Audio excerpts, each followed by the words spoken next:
The spring festival reunion dinner had never been a celebration for me. Not really. It was an annual trial, no exam papers, no answer keys, but a passing grade demanded nonetheless. The court of family opinion convened every Lunar New Year, and I was the defendant. The charges against me were never about the nights I'd pulled, the pressures I'd absorbed, the quiet battles I'd fought just to stay afloat. They didn't care if I was safe, if I was well, if I'd made it through another year with my spirit intact. There was only one measure of my worth. Was I good enough? Not good in the moral sense, good in the way a tool is good, or a household appliance. Good meant compliant. Good meant self-effacing. Good meant that every ounce of my hard-earned success had to be laid out on the table like a potluck dish, picked apart, sampled, claimed by anyone with a blood relation in an empty plate. I wasn't allowed to do better than any cousin, brother, or aunt. I wasn't allowed to have opinions that diverged from the family consensus. I wasn't allowed to say no. I wasn't allowed to be independent, clear-eyed, or, God forbid, free. The moment I stepped off the tracks they'd laid for me, the moment my modest, honest successes began to show, I became selfish, rebellious, ungrateful. This year's reunion was no different. New Year's Eve morning dawned cold and gray over the county town. The streets still smelled of damp winter air and the faint, pleasant tang of firecracker residue from the night before. I'd packed my bags the night before, and in the early light, I loaded up the gifts I'd spent 2 weeks curating. Thermal coats for my grandparents, calcium supplements and knee braces for their aging joints, premium cigarettes and fine spirits for my uncles, ornate gift boxes of traditional pastries for my aunts, and a thick stack of red envelopes for the younger cousins, each filled with crisp new bills, sorted by age and sealed with care that I'd started planning for this dinner 3 days early. Comparing deals, scouring reviews, making sure every gift was practical and respectable, nothing flashy or wasteful. I'd even gone to the bank to exchange old notes for fresh ones, pressing each bill flat, so they'd lie perfectly in their envelopes. I held on to one simple, modest wish: get through this. Keep things civil. Survive the annual family obligation. By noon, I was pulling into the old town, the familiar, weathered building sliding past the car window. The winter sun was thin and pale, casting weak shadows over walls that had seen better decades. The place I'd grown up in, and yet had never felt so foreign. I parked outside Uncle Robert's building, hefted my shopping bags in one hand, the envelope of red packets in the other, and climbed the narrow stairs. The moment Aunt Patricia's front door swung open, I knew something was wrong. Instead of the usual New Year's chaos, loud greetings, clattering dishes, kids shrieking in the hallways, what hit me was a muted, strange, almost sticky silence. It was the kind of quiet that isn't empty, but full of things unsaid. Cigarette smoke hung in the air, mingling with the smell of fried food and the faint, musty scent of old furniture. Men were clustered around the coffee table playing cards. Women sat on the sofas, cracking sunflower seeds and chatting in low tones. Children raced through the corridor, but even their shouts seemed muffled. The moment I crossed the threshold, the room's energy shifted. Conversations dropped half a note. Heads turned. A dozen pairs of eyes landed on me, and they were not the eyes of relatives welcoming a returning daughter. They were the eyes of a jury, of appraisers. They were looking at me the way you'd study a piece of suddenly valuable furniture that had mysteriously appeared in the living room, with suspicion, envy, and barely concealed resentment. The moment I crossed the threshold, the room's energy shifted. Conversations dropped half a note. Heads turned. A dozen pairs of eyes landed on me, and they were not the eyes of relatives welcoming a returning daughter. They were the eyes of a jury, of appraisers. They were looking at me the way you'd study a piece of suddenly valuable furniture that had mysteriously appeared in the living room, with suspicion, envy, and barely concealed resentment. That I felt like a cold hand on my chest. I knew what this was. Word had gotten around. 2 weeks earlier, the family grapevine had caught fire with the news that I'd bought an apartment in the city. No one had bothered to ask about the years of grinding work, the sleepless nights, the savings I'd scraped together penny by penny. The only question anyone cared about was the one that hung unspoken, in the air. How did a young woman from a modest background, barely 5 years out of college, manage to afford a place in the city? I swallowed the tightness in my throat, adjusted my smile, and went around the room, greeting each elder with the proper deference, distributing my gifts with practiced grace. I said all the right things. I asked about everyone's health. I admired the children. I smiled until my cheeks ached. Then I found the emptiest corner of the dining table, the spot furthest from the center of conversation, and sat down. I wanted to be invisible. Just another place setting. I wanted to eat my meal in peace, say nothing memorable, and leave without being noticed. The table was laden with a feast. Whole fish, braised pork, cold platters, stir-fried greens, steaming soups. The heat of the dishes fogged the light fixtures, and the clatter of chopsticks and glasses formed a low, familiar hum. I picked up a Celadone teacup, letting the warmth seep into my cold fingers, trying to calm the knot in my stomach that tea didn't last. Aunt Margaret, clutching her ever-present stainless steel thermos, detached herself from the crowd and shuffled toward me with the slow, deliberate pace of a prosecutor entering a courtroom. She settled into the seat diagonal from mine, took her time unscrewing the cap of her thermos, and inhaled the steam from her goji berry tea with theatrical slowness. By the time she'd done all this, she had the attention of at least a dozen relatives around the table. She knew exactly what she was doing. Then she looked at me sideways and said, her voice pitched to carry just far enough, "So I heard you bought an apartment in the city. That must have cost a fortune. The down payment alone, hundreds of thousands, I'm told." She paused, let the silence gather weight. "I do hope the money is clean." The words landed like a blade wrapped in my fingers tightened on the teacup, and the rim clinked softly against the wooden table. In the sudden, drawn-out silence that followed, that tiny sound seemed deafening. My chest seized. A wave of heat and cold surged through me at once, and for a moment I couldn't breathe. Nobody knew, none of them could possibly know, what that down payment had cost me. Not just the money, but the 5 years of my life I traded for it. The nights, the exhaustion, the constant, gnawing fear that one wrong step would send me tumbling back to square one. I remembered it all, vividly, as if it were yesterday. Fresh out of college in 2021, I'd arrived in the city alone, with no network, no safety net. My starting salary had been barely enough to cover rent and groceries. I'd never taken a full annual leave. While my peers traveled, visited families, relaxed on weekends, I worked. I chased promotions. I did side gigs in my spare time. I was always the last one in the office, the one who volunteered for extra shifts, the one who said yes when no one else would. Weekends, I treated them the same as weekdays. While others went to brunches, clubs, shopping malls, I was at my desk, reviewing notes, learning new software, taking on freelance projects. I couldn't afford to slack off. I had no backup plan. My only safety net was my own 2 hands. Even when I was sick, I didn't stop. A fever, a headache. I'd pop some pills, sleep it off for a day, and drive myself back to work. I couldn't afford to miss a shift, lose a bonus, or jeopardize a raise. Every inch of progress had to be clawed for. That I was frugal to a fault. My clothes came from clearance racks. My skincare was drugstore basic. I couldn't remember the last time I'd bought a designer bag or even a nice coffee.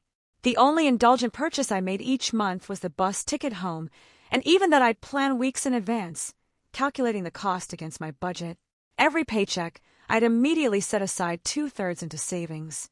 The rest, the remainder, was all I had for food, utilities, transportation, everything that I'd had no help from my parents.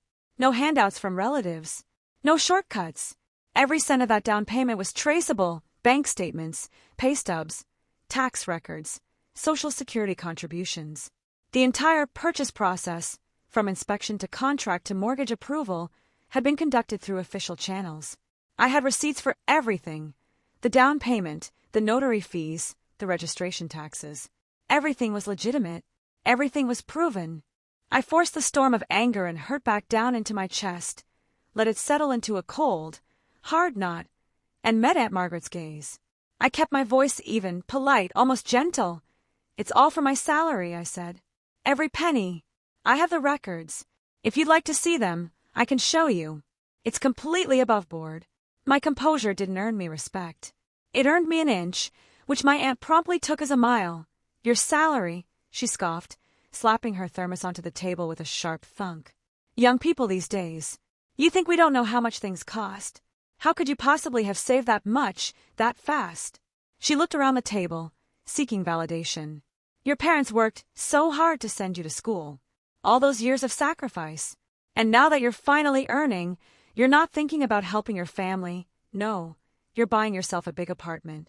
I've always said, what's the use of educating a girl too much? She'll just get too big for her britches, become impossible to marry off. A woman's place is in the home. All this ambition, it's just useless vanity. There it was.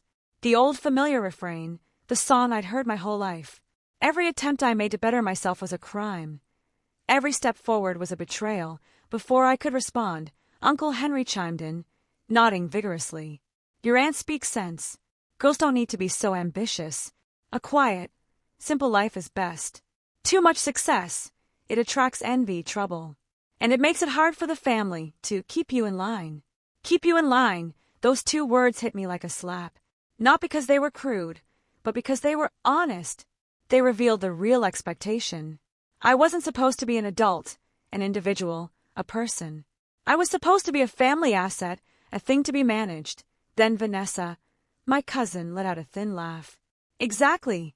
You're young, single, living alone. What do you need with a big apartment? It's just going to sit empty collecting dust. Why not use that money for something practical? Kyle's wedding is coming up, and he's short on the bride price. If you helped him out, you'd be a family hero. Everyone would remember it. I pressed my lips together until they nearly bled. My fingertips dug into the edge of the table, knuckles white. I said nothing. What was there to say? I'd heard it all before. Every year, every gathering, every time I'd achieve something that made them uncomfortable. I thought back to high school, when I'd wanted to study physics and engineering. I'd been good at math, at problem solving, at logic. But the family had lined up against me. Girls' brains aren't wired for science. You'll fall behind. Do something easier. History, literature. Something you can memorize. No one asked me what I enjoyed. No one cared about my talents or my dreams. Then college applications. I'd earned top scores, wanted to attend a prestigious university in another province. To see the world. To stretch my wings. The family pushed back harder. What's the point of sending a girl far away? She'll end up marrying someone from there, and we'll never see her again. It's a waste. So I'd gone to a local school, but I'd worked my way through, holding down jobs while studying, earning scholarships, never asking my parents for a cent. And still they found ways to criticize me, whispered that a young woman earning her own money must be up to something shady. When that gossip didn't stick, they pivoted. She got lucky, they said. When I landed a good job, must know someone on the inside. A girl from a village like ours can't possibly make it on her own. I'd spent years telling myself to be patient, to be understanding. That blood was thicker than water, that family was family, that if I gave enough, compromised enough, absorbed enough, eventually I'd earn the affection and respect I craved. So I brought gifts. I gave generously. I never refused a request for help. I thought my generosity would be met with kindness. Instead, it had taught them that I was a pushover, that my no could be ignored, that my life was theirs to direct. They'd never asked me if I was tired, never wondered if I was happy. They simply couldn't stand to see me succeed while their own children, the boys who'd been favored, coddled, given every opportunity, lagged behind. My success was an insult. My independence was a threat. The only way they could feel better about themselves was to drag me down to their level. That night, I sat at the table, eating mechanically, letting the accusations and insinuations wash over me. By the time the meal ended and the family dispersed, the sky had turned dark, streetlights illuminating the drifts of spent firecracker paper in the courtyard. I stood in the cold evening air, my coat wrapped tight around me, watching Aunt Margaret pull aside my mother and murmur with fake concern, "You really ought to control your daughter. Earning a little money has gone to her head. Refusing to help family, that's selfish. She'll regret it when she needs someone's help." I watched my aunt's figure retreat down the street, and in that moment, something inside me cracked. The thin veneer of family loyalty, the fantasy that these people would ever see me as anything more than a resource, finally crumbled. I lay awake that night, staring at the ceiling, fireworks exploding outside my window. The sky was ablaze with color, my heart was cold and empty. I replayed every cutting word, every dismissal, every demand. And for the first time I asked myself, how much longer, How long until they took everything I'd earned? How long until they crushed my spirit entirely? No. I couldn't do it anymore. I couldn't keep compromising, keep shrinking, keep being their compliant, grateful, endlessly giving punching bag. From now on, I would draw boundaries. I would protect what was mine. When the New Year festivities faded and the town returned to its quiet routine, I thought the conflict would die down.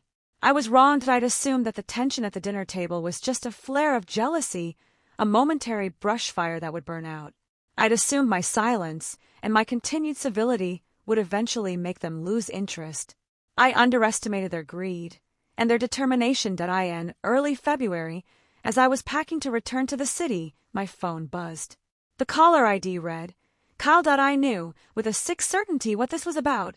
Emma, he said, without even a hello. I need a favor.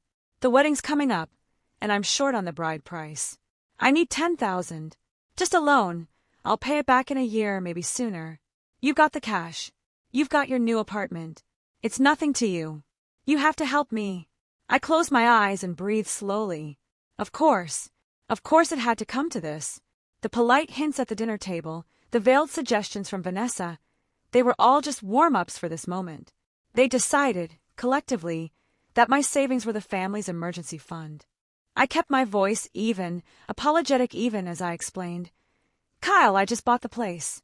My mortgage is over $3,000 a month. Add utilities, HOA fees, taxes, and my living expenses, and my fixed costs are nearly $5,000. I don't have $10,000 in liquid cash. I'm not saying no out of spite. I honestly don't have it. He didn't believe me. His voice went up, sharp and accusing. Don't give me that. You make 3 times what I do. You don't date. You don't spend money on anything fun. You can't tell me you don't have 10 grand. You're just being selfish. You've always been selfish. He went on, cycling through every guilt trip in the book. He brought up the $2,000 that relatives had pooled to help with my college tuition 8 years ago. He framed it as a life debt I'd never repaid, though I'd settled it in full with interest within 2 years of graduating. I paid that back, I said flatly. I have the records.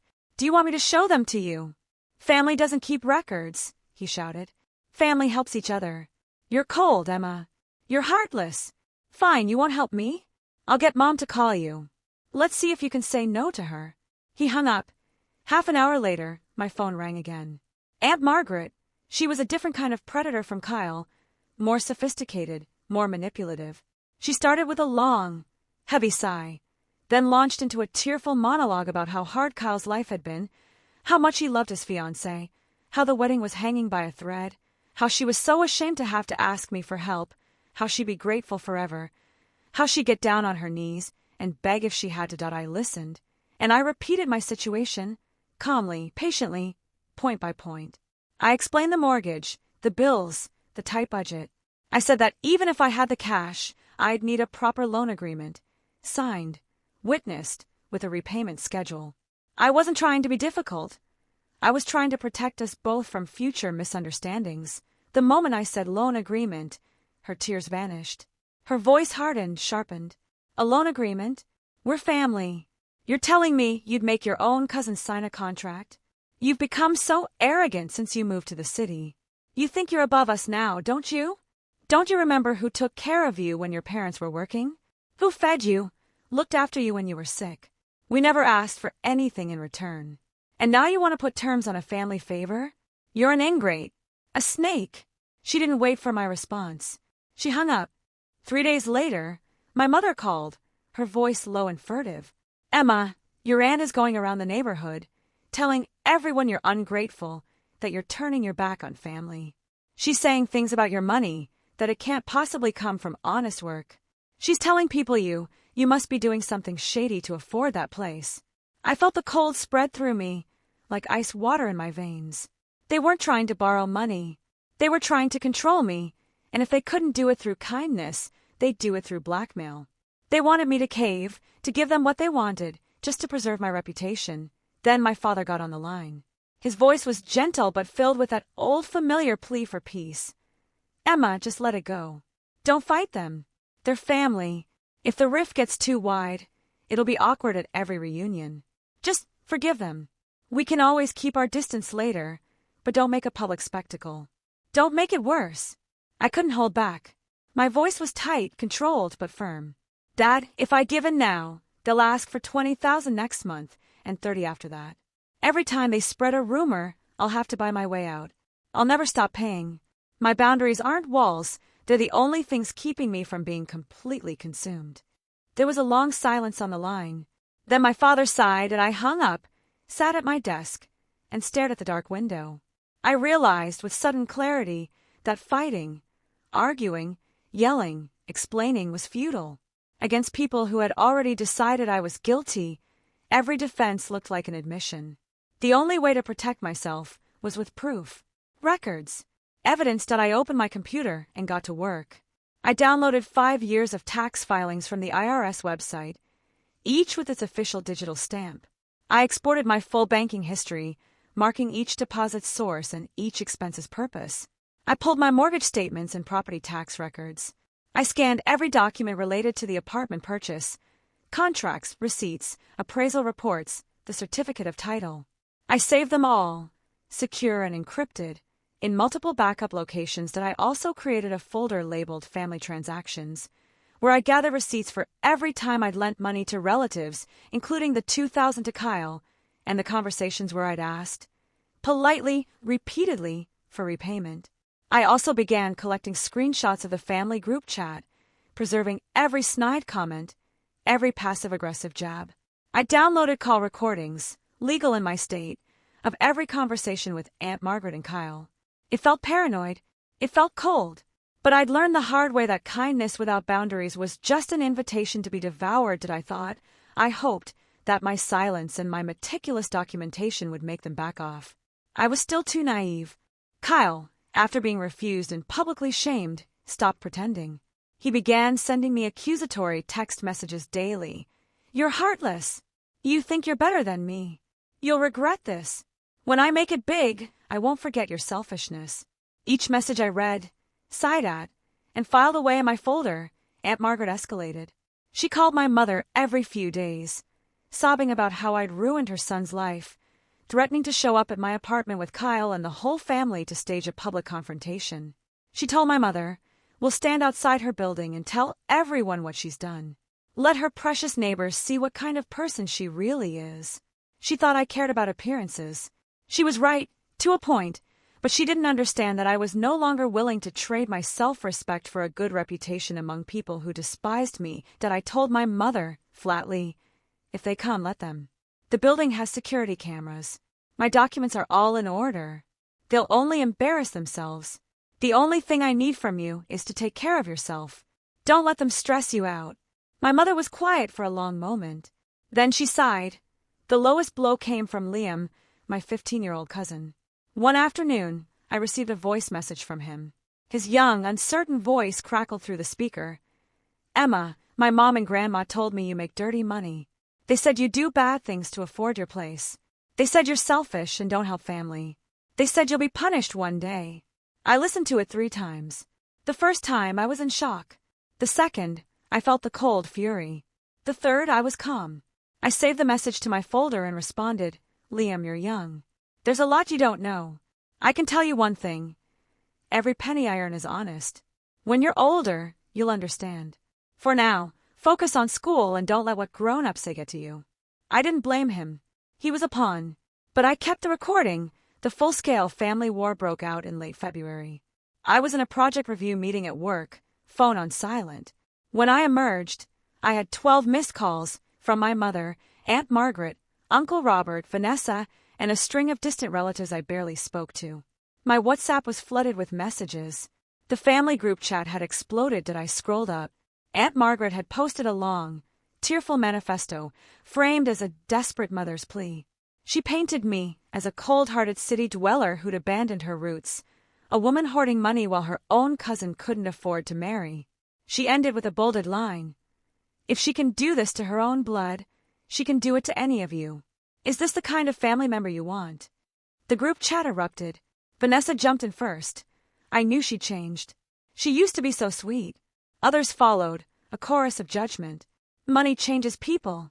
She was always too proud. I remember when we helped her family out. She's forgotten all of it. Even distant relatives I'd never met chimed in, as if my life were their soap opera. Did I watch the messages scroll by for 20 minutes?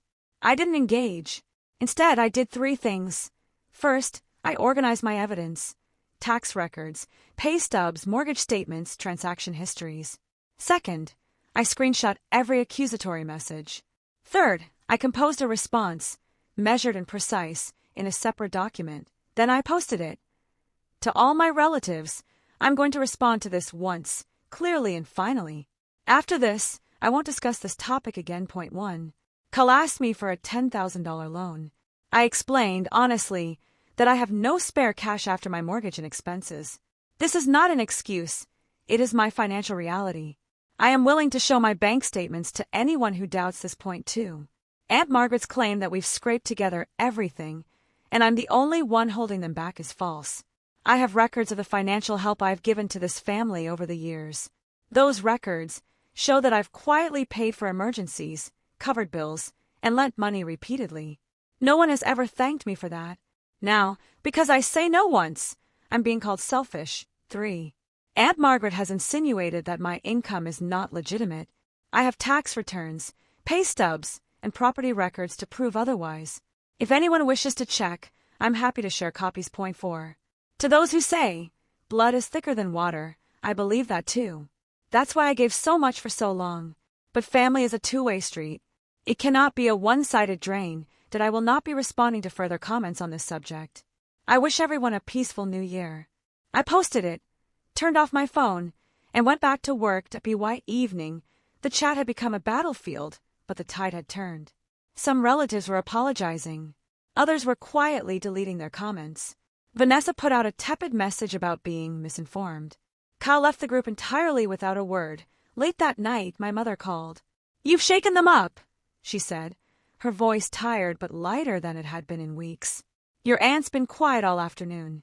Vanessa called to apologize, said she didn't know the full story. I smiled in the dark. It doesn't matter if she's sincere. What matters is they know I'm not an easy target anymore.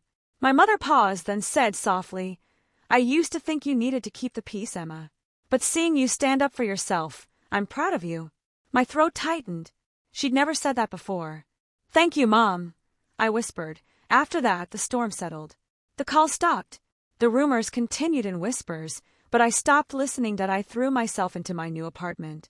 It was 87 square meters, just under 940 square feet, a modest 2-bedroom unit with good light and decent airflow. Not in the most glamorous part of the city, but with a quiet community and responsive property management. I stood in the bare concrete shell, running my palm over the rough wall, and felt a deep, grounded peace settle over me. These walls, they were mine. No one could take them. No one could walk through them uninvited. The renovations began slowly. I hired a contractor, bought materials myself, and spent weekends at hardware stores and construction sites, picking tiles, comparing prices, supervising the work. Every decision was mine. Every expense was accounted for. It was exhausting but liberating. At work, things were improving too. I'd been promoted, given a raise, 15%, and gained more trust from my leadership. I was no longer just a quiet worker bee. I was a contributor, a presence in the room, but I knew the calm wouldn't last forever. In March, a neighbor from my hometown, Aunt Judy, sent me a voice message. "Emma, I hate to bring this up, but your aunt's been talking again. She's telling people your documents are fake, that you forged the financial records. She's saying the only way you could afford a place is if you had a sponsor. A rich one. I'm sorry to tell you this, but I thought you should know." I listened, and instead of the rage I'd expected, I felt only a cool, steady clarity. Of course they were still talking. They'd never stop. Public shaming hadn't reformed them. It had just driven them underground. They were spreading rumors in a way that made it impossible for me to refute directly, because by the time the gossip reached me, it had passed through a dozen mouths, each one embellishing it further. That I didn't respond. I didn't fight. I called Aunt Judy back and said simply, "Thank you for telling me. Please don't confront them. I don't want you caught in the crossfire. But if you happen to hear something specific, the time and place, could you let me know? Just so I have a record." She understood. "You're gathering evidence," she said quietly. "I'll keep my ears open." I did the same with a few other trusted family friends. I wasn't building a case for court, not yet, but I was building armor. If the poison ever reached my workplace, my friends, my community, I'd need proof to defend myself. I wasn't planning to attack. I was planning to survive. That I also started changing my relationship with my hometown. For years, I'd felt obligated to go back for every holiday. I'd endured the emotional drain because I feared the label of unfilial daughter. But that fear was a cage, and I was done living in it. When the May Day holiday came, I didn't buy a ticket home. Instead, I booked a room in a small southern town, a place I'd always wanted to visit, with canals and ancient streets and nothing to do but wander. My mother called the night before I left. "You're not coming home?" she asked, a note of disappointment in her voice. "Not this time, Mom," I said gently. "I need some time for myself. I'll come see you another weekend." She was quiet for a moment. Then she said, "All right, enjoy yourself. Don't worry about things here. Your mother can handle it." I hung up and felt, for the first time, that I was allowed to breathe. The little town was everything I'd hoped for. I stayed in a small inn by the river. I walked the alleys without a plan, watched cats napping in the shade, old men playing chess, children chasing each other with popsicles. In the evenings, I sat by the water, a glass of wine in hand, listening to a street musician strumming ballads. My phone stayed on silent. The world felt soft out on the third night. I sat on a bench watching paper lanterns float into the sky. I thought about the past 5 years. I thought about the girl who'd stepped off the train with only $400 in her pocket, who'd lived in a tiny, airless room in a ramshackle house, who'd gone months without a weekend off. I thought about the nights I'd cried in taxis, the mornings I'd dragged myself to work with a fever, the afternoons I'd pretended not to be exhausted. And I thought about the day I'd made the down payment, standing on the street looking up at a building that wasn't even finished yet, my heart pounding with something between terror and triumph. That I looked at the lanterns rising, each one a tiny fire against the darkening sky, and I said quietly to the girl I used to be, "We made it." When I returned to the city, I felt renewed. The calm lasted exactly 2 weeks. Then, on a Wednesday afternoon, Vanessa sent me a message. "Emma, don't be mad, but I need to tell you something. Your aunt went to your mother's workplace today. She stood outside the workshop and shouted at her, said she'd raised an ungrateful daughter. Your mom had a panic attack and had to be taken to the break room. The factory manager almost called the police." My chopsticks clattered onto my lunch tray. My vision went sharp and cold. The loud, happy chatter of the office cafeteria seemed to come from a different world. My mother, who had never raised her voice at anyone, who'd worked at that factory for 20 years without complaint, had been publicly humiliated by my aunt. This wasn't a family squabble anymore. This was harassment. That I called my mother immediately. She picked up after a few rings, trying to sound cheerful. "Oh, don't worry about me. She just made a scene. They threw her out. I'm fine." "You're not fine," I said, my voice tight. "Why didn't you call the police?" "The police? That would make it worse. Everyone at work would talk." "I don't want to embarrass you, Emma." I thought if I just let it pass, she'd give up. "She's never going to give up, Mom. Not until we stop her." I took a deep breath. "If she shows up again, you call the police. Don't hesitate. The embarrassment will be hers, not yours. Promise me." A pause. Then, "I promise." That night, I did something I'd never done before. I spent hours researching the law, harassment, defamation, trespassing. I read about restraining orders, about filing police reports, about the evidence required for a defamation suit. I realized that while rumors were hard to litigate, physical harassment, showing up at someone's workplace, threatening them in public, was a criminal matter. I didn't need to play defense anymore. I could play offense. At 11 p.m., I composed a final group message to all relevant relatives. "This is my last communication on this matter. My position on the loan is unchanged. Regarding Aunt Margaret's visit to my mother's workplace, if this happens again, I will file a police report. Regarding rumors about my income, I have records. If they continue, I will pursue legal action for defamation. I do not want this, but if you force me, I am prepared." I sent it. I went to bed. I slept better than I had in weeks. That I end late May, I had to return to my hometown for a property registration issue. The train ride was long, the landscape familiar. The town had changed, new shops, cleaner streets, but the old habits, the old dynamics remained. I went to the town hall, handled my paperwork, and had a few hours to kill that I walked down the old lanes. I passed the banyan tree at the entrance to the street where I'd grown up. A few women were sitting under it, snapping peanuts, drinking tea. Aunt Judy, the neighbor who'd warned me earlier, waved me over. "Emma, come have some tea." I sat down. The conversation was pleasant at first.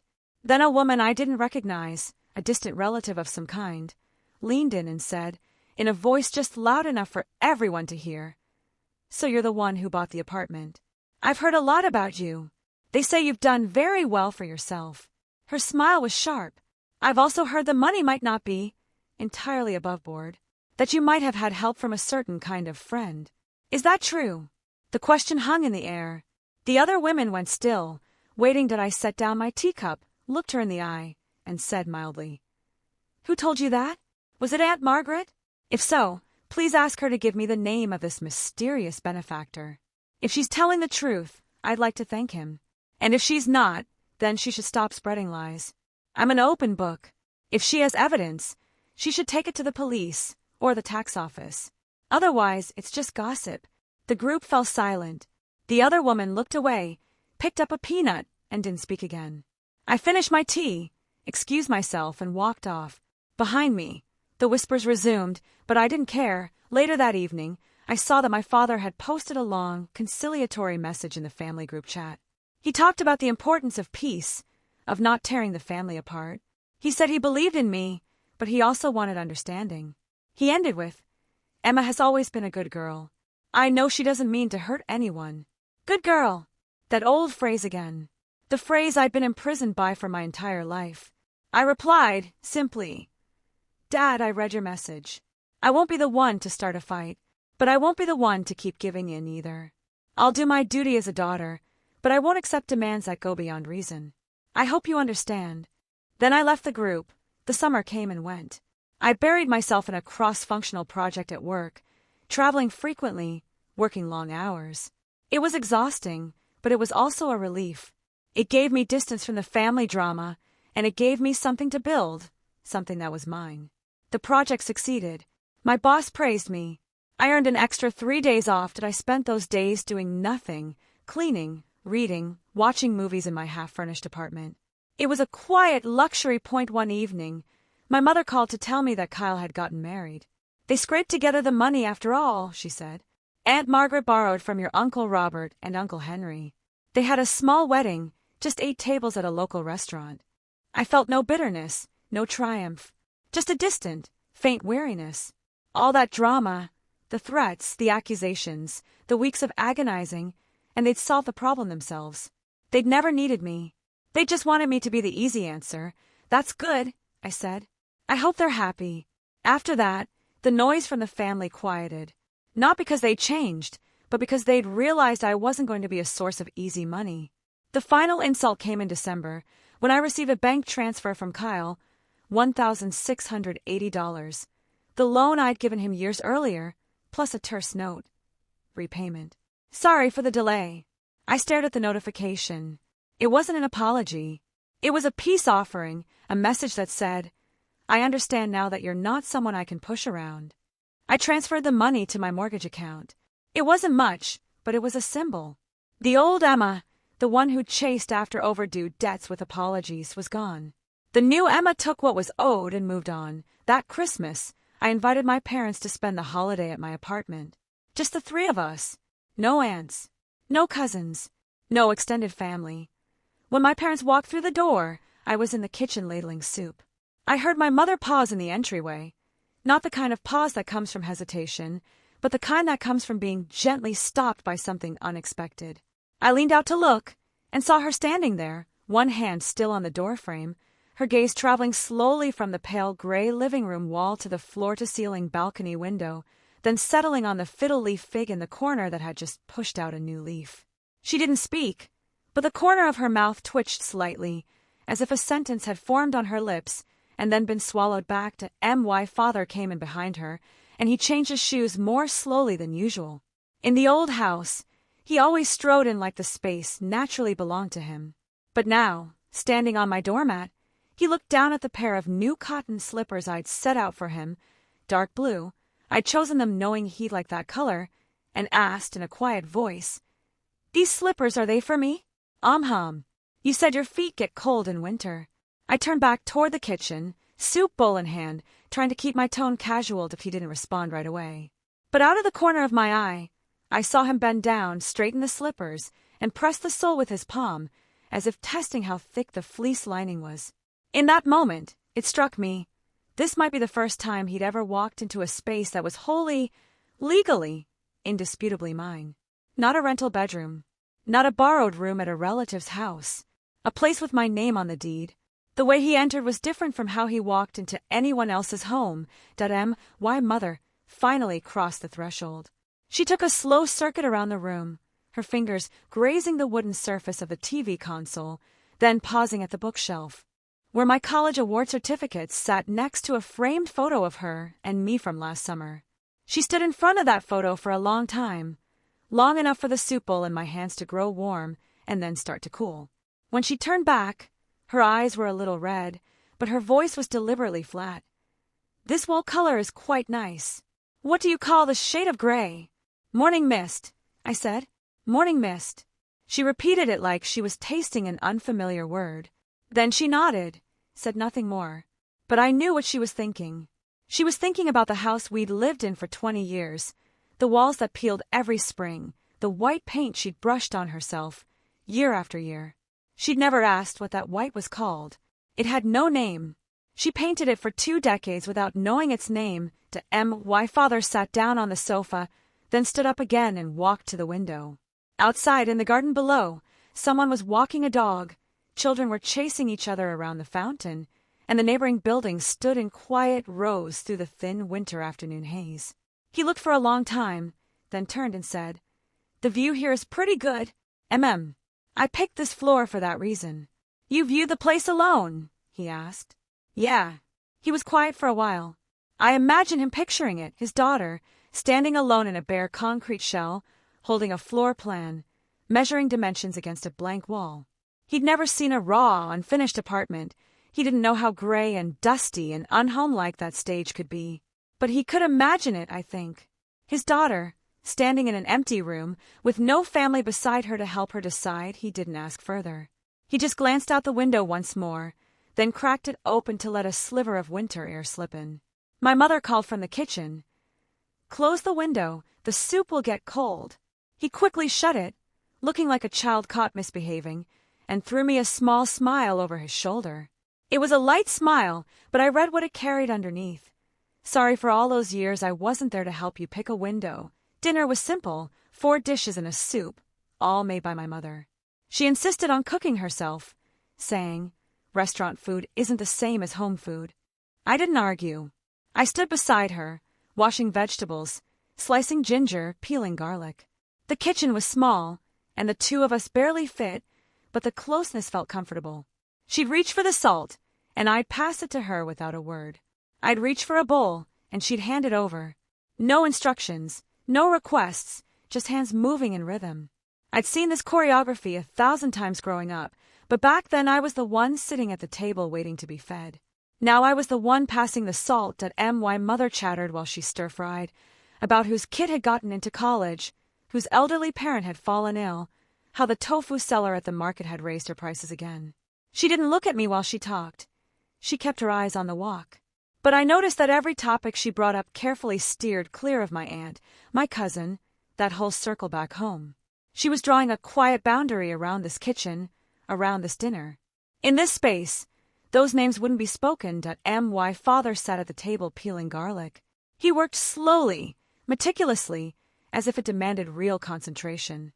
Every so often he'd look up at us, then look back down. In that moment I remembered something from my childhood. I was about 7 or 8, burning with a fever, my mother working the night shift. My father sat by my bed, peeling an orange with the same slow care, picking off every last strand of white pith before handing me a segment. He was like that back then too, quiet, hands always busy.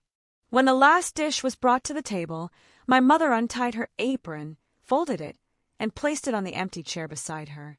My father opened a bottle of liquor he'd brought, a local baijiu, the red promotional sticker still on the label. He poured 3 glasses, a tiny splash for my mother, half a glass for me, and a full one for himself. He lifted his glass, looked at the liquid, then at me and cleared his throat. "Here's to my daughter," he said to M. My mother glanced at him but said nothing, just raised her own glass. I held mine, half full, the glass cool against my palm, the liquid trembling slightly. My father didn't drink right away. He held his glass up, as if waiting for something. I'd known him long enough to understand that he struggled to find words. They'd churn inside him for days, and only a few sentences ever made it out. He waited a moment, then said, "All these years you've been through a lot." Just those 6 words. No explanation. No pivot. No but. He took a large gulp after he said it. I dropped my gaze to the wine's surface, and suddenly my vision blurred. I blinked, forced the sting back, and took a sip myself.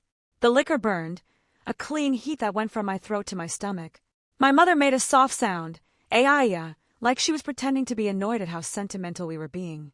But I saw her chopsticks pause at the rim of her bowl as she reached for food, and we ate slowly. Outside, night had fully fallen, and neon light bled through the curtain gap, casting a thin, warm line across the edge of a table. My mother kept adding food to my bowl. My father spoke more than usual about the new equipment at his factory, about how he'd once dreamed of going south for work when he was young, but never made the leap. "I was too scared back then," he said, looking at his own glass. "Thought I couldn't survive outside the county. Then you left, and I realized, it turns out you can survive." He wasn't looking at me when he said that. He was talking to his glass, but I knew those words were meant for me. He was telling me, in his own way, you didn't make a mistake.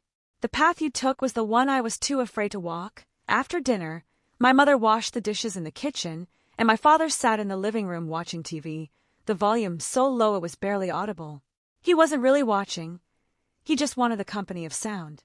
I sat at the dining table with an unopened book in front of me, not reading either. Fireworks began to rise outside, muffled by the double-pane glass, like distant drums that I thought about another New Year's Eve years ago. I just started working, renting a 6th-floor walk-up in an old building with no elevator and no heating. I sat on my bed in a down jacket, eating instant noodles as my reunion dinner. I watched the same kind of fireworks through the same kind of window, and I remember thinking, next year, I'll find a place with heating. I remember thinking, Mom and Dad are having dumplings right now. They've probably set out an extra pair of chopsticks for me. I remember thinking, when will I have a table of my own, with my own bowls and chopsticks, where I can invite them to sit? Back then, that image was just a dim thought, like a distant light you could see but not make out. And now it was right in front of me. The actual table, the actual bowls, my actual parents, sitting a few meters away on the sofa. Between that thought and this moment lay so many late nights at the office, so many days of counting every penny, so many phone calls where I'd said, "I'm fine," with a cheerful voice. No one had witnessed those moments, but they had all seeped into the seams of these walls, the grain of this floor. Late in the evening, my mother came out of the kitchen, dried her hands on her apron, and walked over to me. She looked down at the open book in front of me. "Still reading?" she asked, with that old gentle maternal tone that meant you should rest. I closed the book and said, "Done." She nodded but didn't leave. Instead, she pulled out a chair and sat down across from me. She folded her hands on the table, her fingers laced together, as if she was organizing her thoughts. She wasn't one for long speeches, but when she had something to say, she'd find a way. "When you were little," she began, "every New Year, when the relatives came over, you'd hide behind me. When people tried to tease you, you wouldn't say a word. You'd just grab the hem of my shirt. Your father used to say you couldn't handle social situations." I laughed. "I remember. Then you grew up.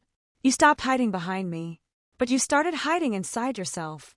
She looked at me when she said this, not with blame, just stating a fact. "You carried everything alone. You never told us anything. We heard about this apartment from other people. Do you know what it feels like, as a mother, to learn about your own daughter's house from someone else's mouth?" I opened my mouth to say I didn't want to worry you, but the words stopped before they came out. Because she was right. I hadn't told them. After the purchase was done, after the down payment was made and the keys were in my hand, I stood in that empty shell for 10 minutes, then called my mother and said, "Work's been busy lately. I won't be back this weekend." No mention of the apartment. Not a single word about the biggest contract I'd signed in my life. "I'm not blaming you," she continued. She reached out and lightly touched the back of my hand. "What I'm trying to say is from now on, whatever happens, good or bad, you can tell us. We might not be able to help much, but once you tell us, we'll know. And once we know, we won't have to imagine the worst." Her hand was rougher than mine, her knuckles cracked from years of washing. I turned my palm up and held her hand. "Okay," I said. "From now on, I'll tell you." She nodded, her lips pressed together like she was holding something back. Then she stood and said, "All right, I'm going to check if your father is sneaking fruit." As she turned, I caught a glint at the corner of her eye, but she didn't let it fall. She walked to the living room and, in her mock-stern voice, said, "The doctor told you to cut back on sweets." My father looked up with an innocent expression, half an orange in his hand. I only tasted one segment. I sat at the table, watching them bicker, and felt that the scene was both foreign and familiar. Foreign because the setting was new, not the chipped old 8-seater in the hometown kitchen, but my pale gray dining table. Familiar because the sound was unchanged. Her nagging, his excuses. Her nagging again, his surrender. That loop had been running for as long as I could remember. And I realized, in that moment, that some things weren't changed by distance. Their banter, the night light she left on for him, his innocent expression when caught eating fruit, none of those had anything to do with whether I bought a house, how much I earned, or whether I was married. They'd always been there. I just hadn't had the bandwidth to see them before. The countdown music from the Spring Festival Gala started playing on the TV. Fireworks grew thicker outside, from scattered pops to a continuous roar, like the whole city was breathing at once. My father stood up, walked to the window, pulled the curtain aside, and watched the light dance on the glass. My mother joined him, standing shoulder to shoulder. Neither spoke that I didn't walk over. I stayed at the table, watching their silhouettes from half a room away. Colors washed over them, crimson, gold, green, and in that shifting light, their outlines looked starkly clear. My father's shoulders were a little more stooped than I remembered. My mother's frame seemed smaller. I didn't know when these changes had started. They were too gradual, like a wall fading over time. You see it every day, so you don't notice. Only when you step back do you see how much it's changed. I looked down at the tabletop. Oak veneer, sturdy legs, rounded edges. I picked it online with one thought. Solid enough to last, forgiving enough to take a few knocks. I hadn't imagined it would one day hold this dinner, this conversation, this countdown. When the midnight chime came through the TV speakers, a cascade of gold fireworks exploded outside. My father let out a small wow, like a child. My mother laughed and swatted his arm. I sat at the table and felt something release in my chest. Not a total relief, not a dramatic epiphany. Just a small, quiet loosening, like a window that had never quite closed properly finally being nudged shut by the night breeze. New Year's morning came early. I woke before dawn, when the sky was still a muted gray and only the occasional stray firecracker popped in the distance, like a few coughs after a long night of singing. I slipped out of bed, put on my slippers, and walked to the living room. My parents were still asleep. The guest room door was ajar, and I could hear my father's soft snoring. I stood in the center of the living room, not turning on any lights except the small night lamp in the kitchen that I always kept on. Its amber glow touched the corners and furniture, making the whole space look like it was submerged in honey. I walked a slow circuit, barefoot. The lightwood flooring had felt a little rough when it was first installed, but after months of use, it had grown warmer underfoot. I went to the window and pulled the curtain open a crack. Outside was a clear winter morning, the sky a pale, washed-out blue, like an old shirt that had been rinsed too many times. A thin layer of frost covered the roof across the street, glittering in the low-angle sunlight. I leaned against the window frame and looked at this morning.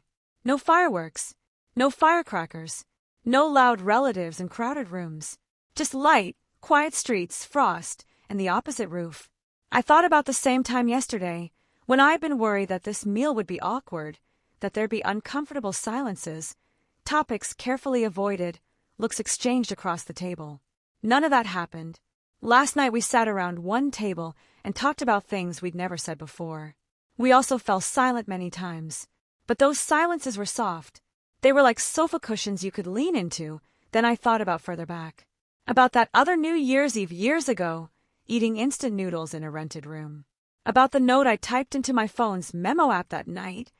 One day I'll have a place of my own. Doesn't have to be big. Just big enough for me and everything I choose. When I wrote that, I didn't know what day one day would be. I just knew that if I didn't write it down, the thought would get ground down in the daily grind. But it didn't get ground down. It stayed, like a seed buried in soil, invisible but with roots reaching deeper every day. Every late night at the office. Every time I declined a dinner invitation to save money. Every moment on the subway when I was so tired I fell asleep standing up. Those moments were watering that seed. I didn't know it at the time. I just thought the days were hard, that the road was long and dark and I couldn't see the end. But I kept walking, step after step. I didn't stop. Standing here at this window, I wanted to say to that version of myself who once fell asleep on the subway and missed her stop, thank you. Thank you for not giving up when you were that exhausted. Thank you for saving that little bit every month. Thank you for walking into that raw concrete shell and not turning around because the walls were gray and dusty. You didn't see this morning, but you believed it existed. And now here it is, soft footsteps behind me. I turned and saw my mother, her jacket pulled over her pajamas, her hair slightly disheveled, blinking in the dim light. She saw me standing by the window and paused, then whispered, "You're up this early!" Couldn't sleep anymore. She came and stood beside me, looking out the window. "Nice day today," she said. "Yeah, it is." We stood there quietly, watching the street wake up. The morning light grew stronger, the frost began to melt, and the roof across the way turned glossy with moisture. An old man walked by with a small dog, which stopped every few steps to sniff at the grass. The man didn't tug the leash, just waited patiently. My mother watched the dog and then said, offhandedly, "You should get a cat someday. Living alone, it's nice to have something alive around." I turned to look at her. She wasn't looking at me. She was still watching the street, her tone casual, like she just thought of it. But I knew she'd been thinking about this for a while. She was trying, with a mother's imagination, to fill in the corners of my life she couldn't see. She didn't know what time I got home. She didn't know what I watched while eating alone. She didn't know how I spent my Sunday afternoons. But she knew about cats. She knew that having a creature running around the house made a space less quiet. She was imagining my daily life in the only way she could, and she dropped that image into the morning air like a casual remark. "Okay," I said. "Once the place is fully set up, I'll get one." She nodded, then pulled her jacket tighter around her shoulders and turned toward the kitchen. "I'll make congee. The leftover rice from yesterday will make a good porridge." She walked into the kitchen, turned on the light, and the sounds followed, water running, the clink of a pot, the scrape of a ladle. I stayed at the window, watching the street grow brighter. The sunlight had reached the entire building across the way, the frost was completely gone, and droplets of melted ice slid slowly down the window pane, catching the light like tiny fragments of glass. Did I thought about my father's words last night? "You've been through a lot." And my mother's hand on mine. "From now on, you can tell us." And the two of them standing shoulder to shoulder watching the fireworks. Each of those moments was short enough to slip away if I didn't hold on to them. But they had left their mark on this room in an extraordinarily quiet way. I realized something then. Not all reconciliations require a formal conversation. Sometimes it's just someone walking into your home and showing you, in the most ordinary way, that they see you. All the marks you've left in this room, they see them. From the kitchen came the smell of cooking rice, mixed with a hint of soy sauce. My mother was stir-frying something. The spatula hit the side of the wok with a crisp tack-tack sound. My father was still asleep, his breathing steady through the gap in the guest room door. The room was filling up with sounds. Spatula, water, footsteps, breathing, like a container finally holding what it was meant to hold. I walked into the kitchen, took 3 bowls from the cabinet, and set them on the counter. My mother glanced over, smiled, and said nothing, just kept cooking. I waited beside her until she'd filled the bowls, then took them one by one to the table. 1 trip, 2, 3. Then I walked to the guest room and lightly tapped the doorframe. "Dad, time to eat." A muffled response, then the rustle of clothes. I walked back to the table and sat down. Sunlight streamed through the window, falling on the tabletop, illuminating the steam rising from the bowls. My mother sat across from me. My father shuffled down the hall, yawning, pulled out his chair and sat. 3 of us around a small round table. 3 bowls of congee. 2 small plates of pickled vegetables. A long, unhurried morning ahead. This was all I wanted. Not more. Not less. Just enough. Sunlight outside, warm porridge on the table, the people I loved beside me. And those voices that had kept me up at night. The judgments, the demands, the whispers, the accusations. Were they still out there? I suppose they were, in another city, at another family's dinner table, still weaving stories about me. But I didn't care anymore. Not because I'd grown thick-skinned, but because I finally had a door. I could choose to close it, and then spend an entire morning, unhurried, sipping congee with my parents. The New Year's congee was savory, the greens finely chopped and mixed with minced pork and a few dried scallops, the flavor tucked into every grain of rice. My mother saw me drinking it quickly and added another half bowl. My father finished his own, scraped the bottom with his spoon, and let out a small sigh when he set it down, the kind of sigh that came from being full and content, nothing more. There was nothing extraordinary about this morning. No flowers, no champagne, no one standing up to make a speech. Just sunlight, congee, the residual warmth of a bowl, and a winter morning that was just beginning that if I looked back on this morning many years from now, I don't know what I'd remember. Maybe my mother's habitual gesture when she salted the porridge, hand hovering over the pot. 3 shakes, no more, no less. Maybe the small sound my father made when he drank his congee, somewhere between a puff and a sip, the same sound he'd been making for his whole life, the sound I'd heard since childhood. Maybe just a moment of quiet at the table, the 3 of us eating in silence, not speaking, and none of us feeling awkward, none of us rushing to fill the gap. All those years, the word home had felt to me like an obligation, a burden, a careful dance. I always felt I owed everyone something. But now, in this space that belonged only to me, the word home suddenly felt light. As light as the steam rising from the porridge bowl. You could see it, but you couldn't catch it. You could only let it warm your face as I set down my bowl, looked at the brightening sky beyond the window, and said to myself, quietly, you did it. Not perfectly, not flawlessly, not in a way that made everyone happy. You just, stumbling, bruised, getting up again and again, made it here. You built a room. You invited the people you love. On a winter morning, you sat down and had a proper meal. That was enough. The rest could take its time. The voices could drift further away. The relationships that didn't need to stay could fade like last year's fireworks, rising, blooming, burning out, and settling into dust. I wouldn't mourn their extinction. Because I had something of my own to light up now. I put my bowl back on the table, stood up, walked to the window, and pulled the curtains all the way open. The whole morning poured in, light, air, the distant murmur of the city waking up. Behind me, my mother was clearing the dishes, and my father was mumbling, "I'll wash them," and she was saying, "What do you know about washing dishes? Just leave them," the 2 of them going back and forth like always. I leaned against the window frame, not turning around, just listening. Those sounds were mine now. They no longer belonged to the heavy, hollow shell of family. They belonged to this room, this morning, this collection of things I'd chosen to keep. It took me 5 years to get here. Brick by brick, I built this space. 1 night of conversation and 1 breakfast filled it. I would keep moving forward in the days ahead, but I was no longer the person carrying an empty shell on her back. I had a place to return to now. A door, a lock, a table steady enough to hold a meal. From now on, I would keep getting stronger. And I would only give my love to those who deserved it. The rest, they could drift away like spent firecracker smoke. That I built these walls brick by brick. Not to keep the world out, but to tell it, this is my land.